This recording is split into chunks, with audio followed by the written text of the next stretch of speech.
break down her golf swing, we will see a very different backswing and a super slow tempo. But you don't hit the ball with your backswing, even though a lot of teachers believe this to be the secret to success. Things about Nancy's swing that Domingo never changed was the move to start the backswing, where the arms lifted and the club started to round out. She had a very early break of the wrist, and the break of the wrist went this way, where she turned her wrist this way, not this way. So this sort of breaking action right there, which closes the club face. The swing that I developed at that very young age was unorthodox, as they always said, but when I would first set up to the ball, I had this press upward. A lot of people have that forward press, but this was kind of like my forward press. I'd go up, and then I'd take the club inside a little bit, and I broke my wrist very quickly. You know, they always talk about keeping your wrists really nice and steady till you get about here. Well, I broke them pretty quickly, and I still do that. And as I came around, I'd get to the top of my swing, and I pretty much have crossed the line all my career.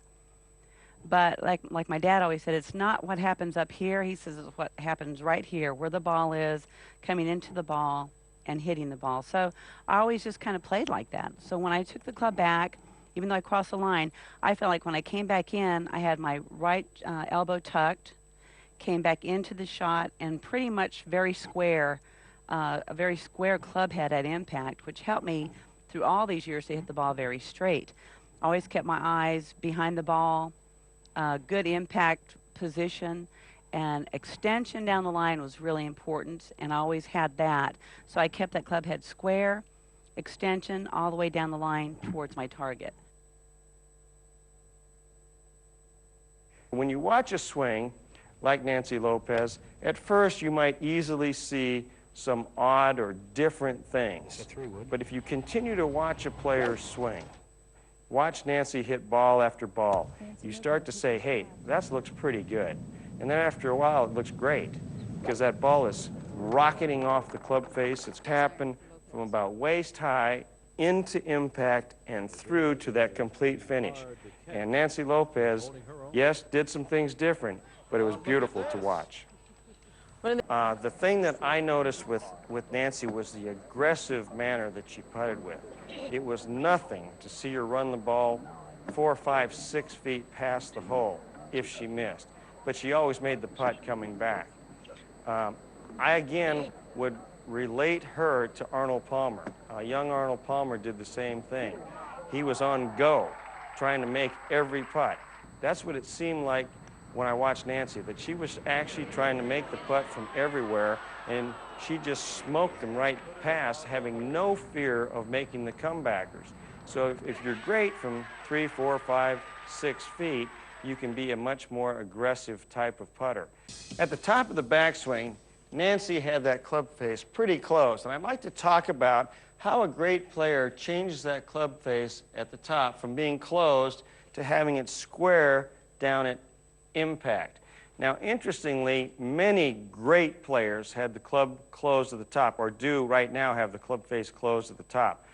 Players like Fred Funk, Arnold Palmer, Lee Trevino, Bruce Litsky, John Mahaffey, and I could go on and on. Tom Weiskopf, many really great players have the club face shut at the top. So how does a club face that's closed at the top get back to square into impact? Well, that's something that I've looked at pretty closely. And what happens is, in Nancy's instance, when she takes the club away behind her here, that left wrist gets real bowed or closed, and that closes the club face at the top. And she also gets a little across the line at the top. Now, because the hands respond, they don't initiate, when she changes direction, the wrists fall back into a more natural position. They don't maintain that closed position coming down, but they respond. They go from closed to unconsciously getting that club face back to square coming down. If they didn't, if you remain tense and tight or start with your hands down, when the club face comes down, it gets into this very shut position. And now you're going to hit some low pull hooks. Nancy didn't even think about this. She just allowed it to happen.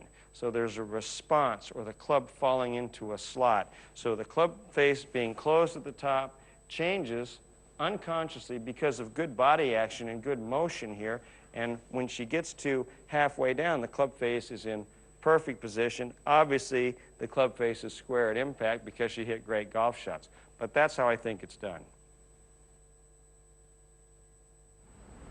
Not going to get any help bouncing the ball up this hill either. She has made some great swings. Looks back awesome. Here. Oh, yes. Beautiful shot.